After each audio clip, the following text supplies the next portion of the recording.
I'm super excited today. It's going to be a conversation. Listen, loosen the collar, take off your church hat, kick off your stilettos, and buckle up. This is going to be a ride of the century.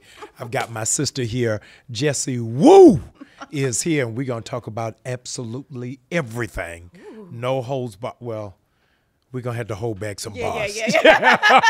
We have to hold back some bars. Thank you for hanging out with me today. Thanks. You know I love you. No, I love you more. But the so moment much. that we connected, I said, I'm adopting her out of the shelter. Yes. The one thing that you and I have in common is being PKs. Mm-hmm. Yes. Mm-hmm. And people have no idea the trauma of being the kid of a preacher. Yeah. What was that like for you? Oh, my Lord. How much time do we have? We have all the time in the world. All the time in the world.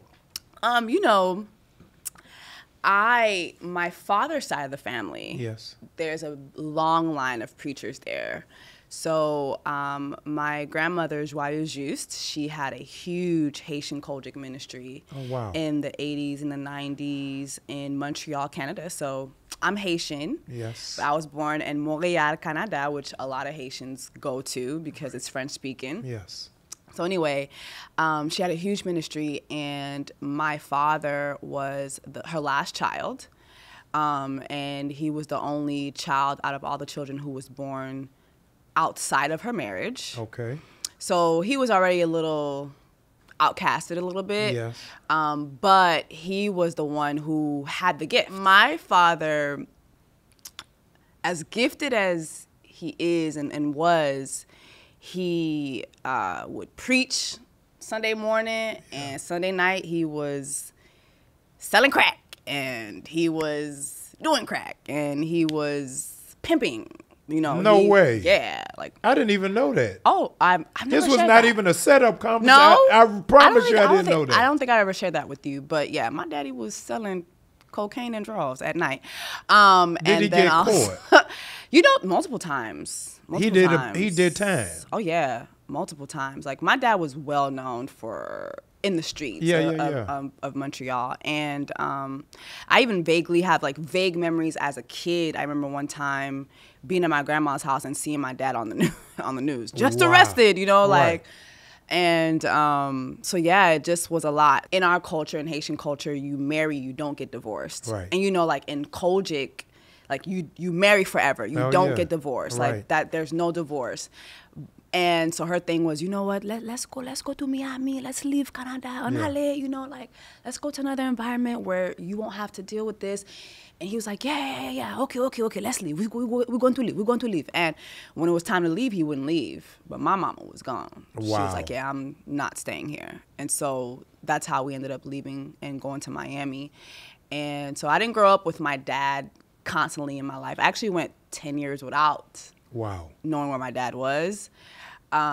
So yeah, I don't feel like I got the full PK experience, but my mother, once she moved to Miami, she became an evangelist. Yeah. And so I grew up in church. One thing a lot of people don't know about me, I played drums. I was a drummer. No in church. way. Yeah, like, no way. Yeah, it was like. I will pay cash money records to see you play the drums. What?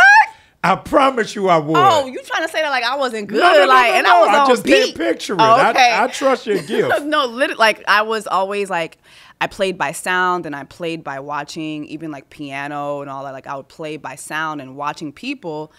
And there was one time where like our drummer didn't show up, and my mom, like she knew, like I would play with the drums like after church and stuff, and she's like, Jessica, bon, the drummer's not here, ou même, montez sur drums you.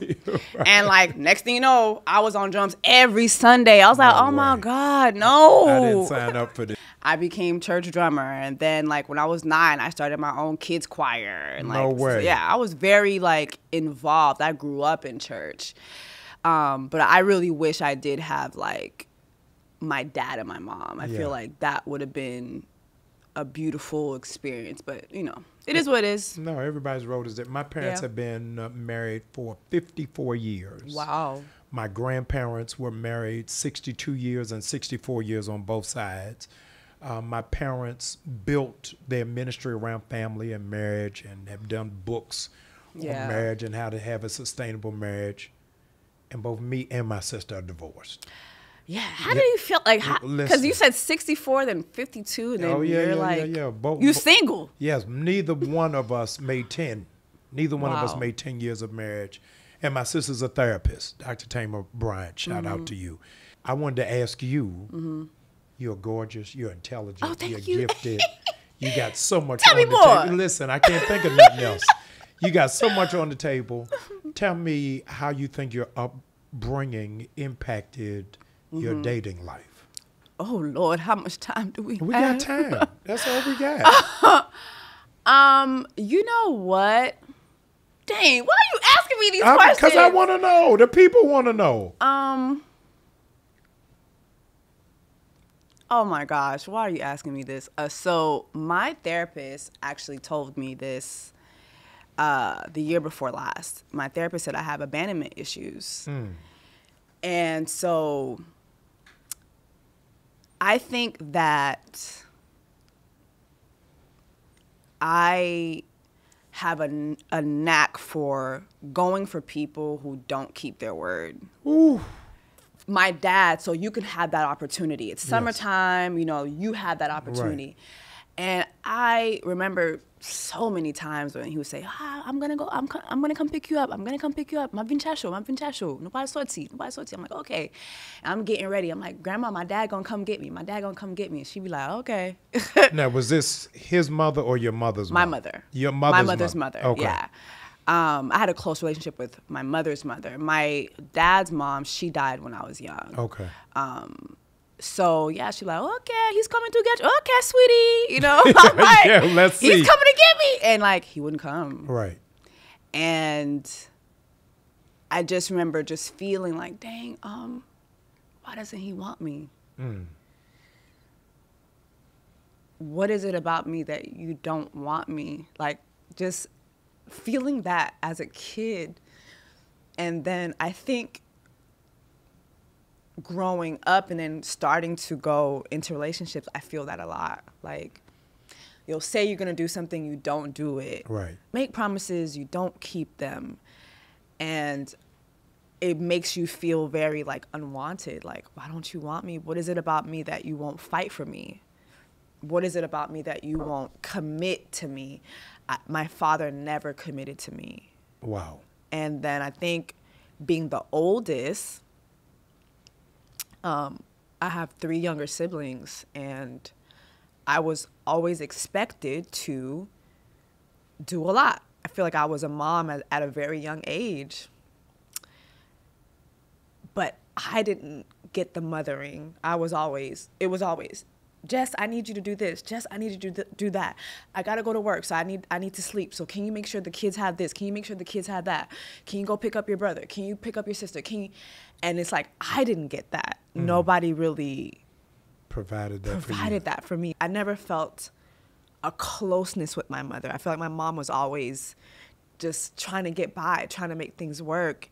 So I didn't have that with my mom. I felt very abandoned with her, and I didn't have my dad. So I feel like in relationships, I found the same thing. Like, I will go above and beyond. Like, if I'm in a relationship, like, I'll do a lot for you. You won't even have to ask. But I feel like I never have that in return. I always end up feeling abandoned. And so for me, a lot of times what I'll do is the moment I, like, see certain signs, I'm gone. Like, I've had a guy tell me that before. Like, he'll say, I'm so scared of you. Like, you just will up and leave. Like, you don't even, like, will tell me, well, where did I go wrong? I'm like, well, I feel like you should already know that. Right. So for me, I'm just like, all right, before you leave me, I'm gone. But I'm curious now in this conversation, is that why you were so triggered when the stuff went wrong when you tried to date a preacher? Ooh. Oh, you know that story. Oh, you gave it to the whole world.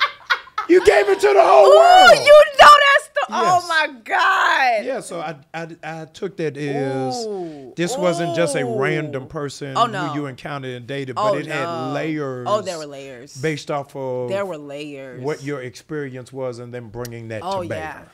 Oh, yeah. I'll tell you this. My mother, Haitian parents, they want nothing but the best for their mother, their daughters when you're going to go marry, when you're going to go date. They want you to be doctor. You have to bring doctor. Ingenieur. You know what I mean? Contrary to a lot of beliefs, people think that Haitians don't believe in God, and that's so untrue. Yeah. Like, we're one of the most, like, even we have a saying in the Haitian culture, si Dieu veut, if God's will, if it be God's will, right? So let's say you say, oh, we're going to meet Monday. I'll say, okay, Monday, si Dieu veut. Lundi is Monday in Creole. So lundi, si Dieu veut. So everything is like God's will, God's will. So I remember. Say God's will in Creole again. Si Dieu veut. You got to say that slow. I got a GED. See what now? Si Dieu veut.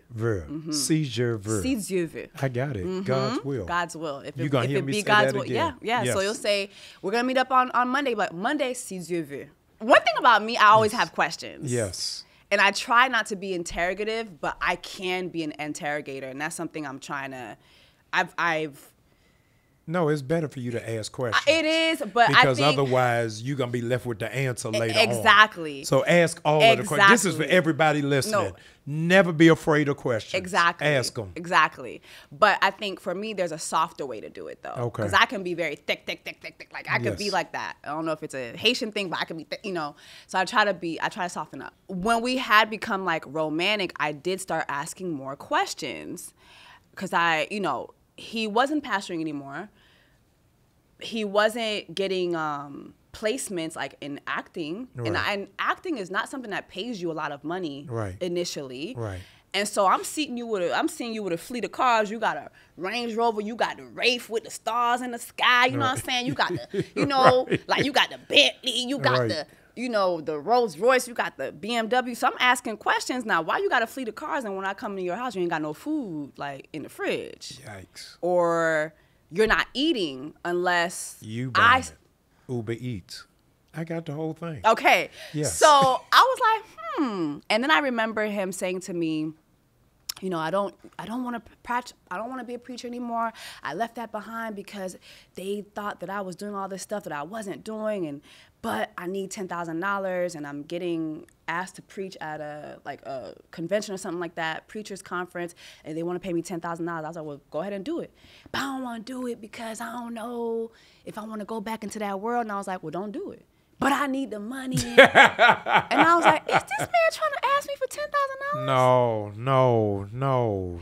And so I said, do it. And he said he wouldn't do it.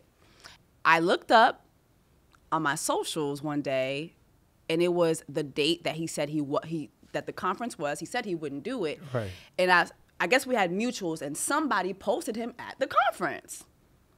And the conference was here in Georgia. And I was like, that's strange that you didn't hit me up. Right. Tell me that you were doing it. But I had remembered he had mentioned another girl to me that he had dated. And he didn't know. And he didn't know that I knew her enough to reach out to her. No. And the moment... And the moment I reached out to her, she knew. She knew. She was like, what do you want to know? She knew. She knew who the swindler was. She knew. And so going back to your question, which was, wait, what was your original question? You said... I don't know. I blacked out. Wait, I didn't even mean to go this far. Yeah. I was asking you, did your relationship when you dated a preacher trigger what took place with your dad and with your mom? Yes. My dad is a very good liar.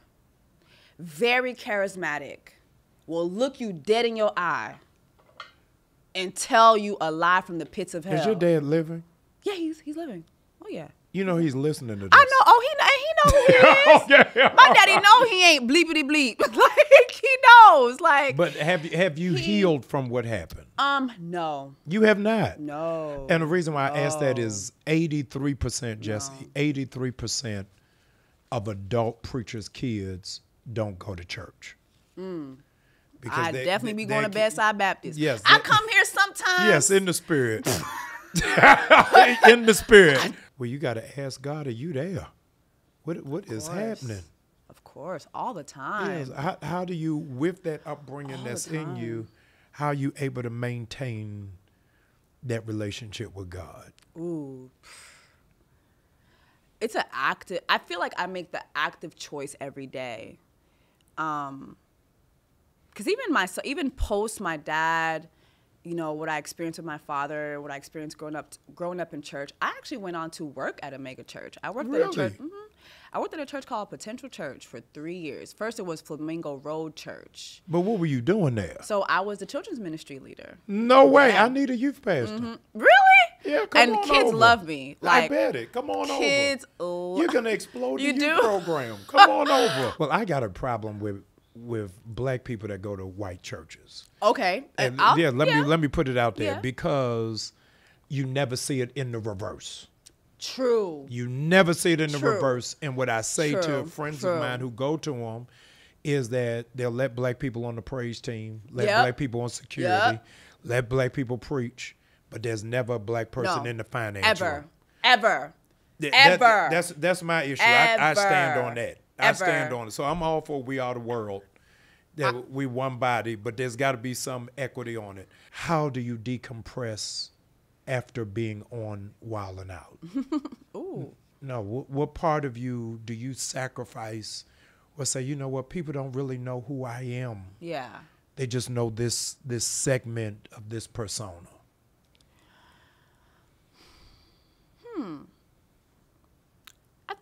I mean, first of all, Wild 'N Out it's been a great experience. I'm thankful to Nick Cannon for putting me on it. It's very competitive. Like, it is very competitive. When you mentioned the Whitney Houston joke, like, I had an idea of how I wanted that joke to go.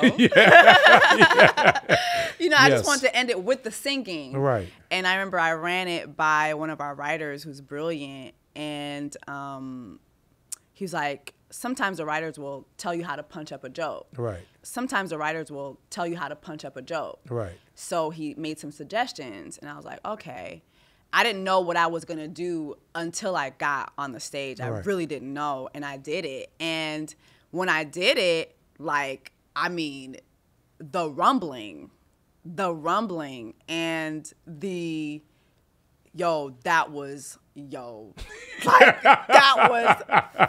crazy, you know, and that was fire. Like, and then of course the public sees it, and then you see there's people who really, really like it. There's people who really, really hate it.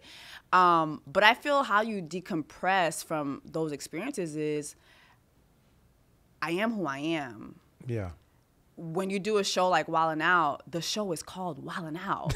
Right, you're right. You go on there to wild out. Right. You know what I mean? Right. And sometimes it can be a lot because everybody's trying to out-wild each other. You know what I mean? Sometimes you can get lost a little bit. How dark is the entertainment industry? It's so dark. It is so dark. Wow. Like, even with, I'll tell you something I've never shared. When I first I first did Wild 'N Out 2016, I was a Wild 'N Out girl. And one of the cast members, I was in the hotel lobby, just got there, got dropped off, trying to find my room. He was like, hey, I can help you to your room. And I'm like, oh my God, it's such and such. Right. Like, my brothers love you, my sister loves you, whatever. He's like, oh, that's cool, that's dope. You know, we're chit-chatting. And he gets me to my room, puts my bags down, and he turns around and he tells me, so what happens, like, stays between you and I won't tell anybody.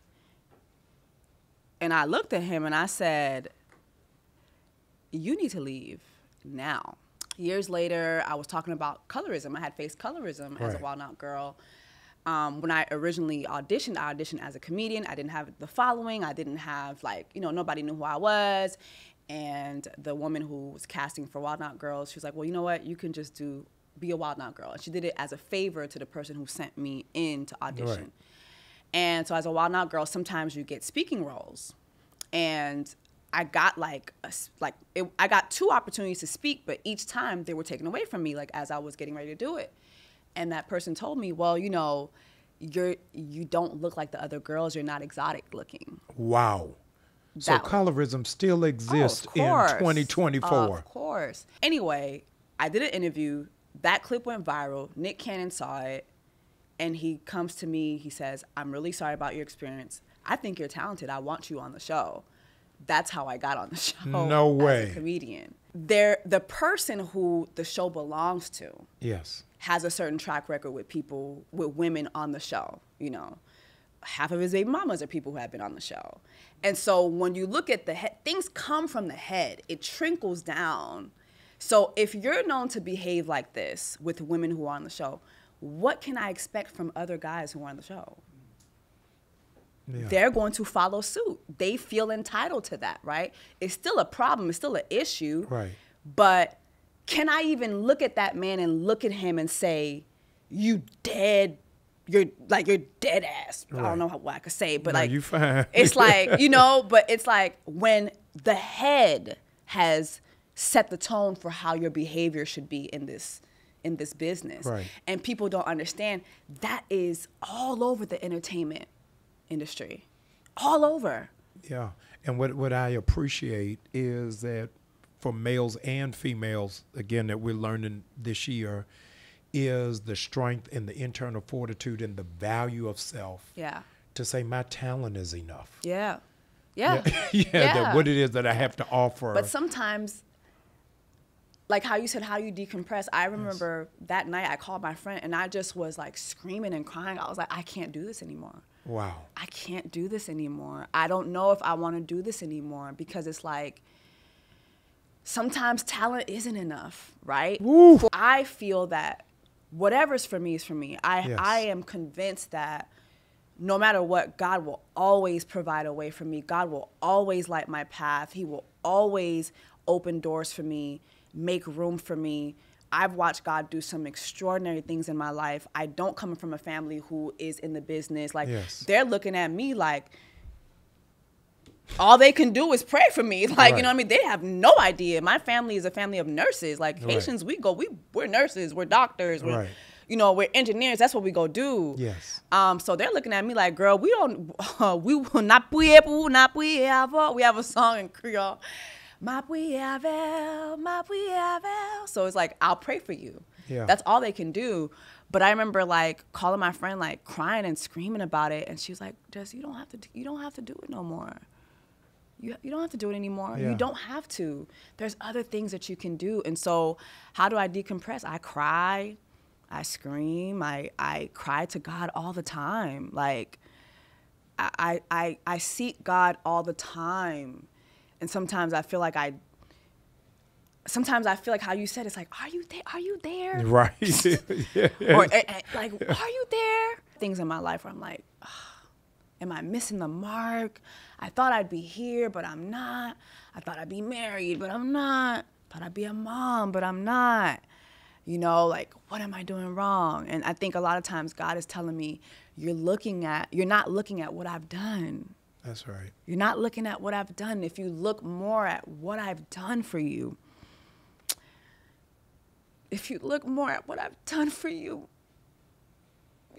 you'll have the faith. You'll have the faith for what's next, what I'm going to do next. But I need you to remember. I need you not to forget. And I think that that's like my walk with God right now. It's like, I need you not to forget. Sometimes, like, you know, I asked you to come pray over my home. I'm going to do it in July because that's when all my family can come. Yes. But sometimes I sit in my house. I'm like, man, I've done that with my talent. Yeah. So according to God, my talent is enough. It is. It is enough. In the industry, it's not, but my God is bigger than the industry. Man, that's great news. You know, and so that's where I am. The immigration policies for Cuba, which is 53 miles away. Yeah. And I wanted to really hear, because when we talk about African-American people are a lot of times disconnected from what's happening for other brothers and sisters around the globe. What do you think African-Americans can do to strengthen our sense of community with people who are from Haiti, from Jamaica, from Ghana, from Belize? How do we strengthen those ties? You know, first of all, I want to say this. I want to thank you. Yeah. I always tell people how much I love you, because anytime I've asked you for help, when it comes to Haitians, you never ask me any questions. What can I do? Yeah. You write a check. Right. Like, you've never not said no. Did I tell you about the first time I went to Haiti? I don't remember. No. So I'm traumatized by Haiti, and we're going Really? to get back to it. When I was 12, Christmas morning, no, I couldn't have been 12. Maybe I was 11. I have one sister. She's 9. That's the only Christmas in my life that I can remember my parents gave me everything I wanted. Only Christmas in my life. So after we open up all our gifts, me and my sister high-fiving each other, we going crazy. My mother says, you all get dressed, we going on a trip. It's like, we going to see Grandma? My grandma lived in New York. Says, no, pack all your summer clothes. Yep. We going to the beach. Period. We get on a plane and land in Port-au-Prince. Ooh. We go to Port-au-Prince, Haiti. I'm 11 years old, my sister and I, and we go check into the hotel that's in a mountain somewhere. And after we check in, my mother... Y'all stayed in Port-au-Prince or you went north? No clue. I had to call my mother after the show. Okay. Afterwards, we go to an orphanage in Haiti. And I already know what you're about to say. Oh, yeah. We get there, and my mother goes to the car and brings out our 2 suitcases. In the 2 suitcases, Jessie, is all of our Christmas toys. Yep. And she makes us give them away to the Yep. kids in Haiti. Yep. And says, you all are not going to be middle-class entitled kids. You have to see how blessed you are. Yeah. In that moment really changed my life. It changed how I see things, and my connection to things, and my sense of knowing that my blessings far trump whatever my complaints are. Yeah. And so when you call, is really taking me back to that moment.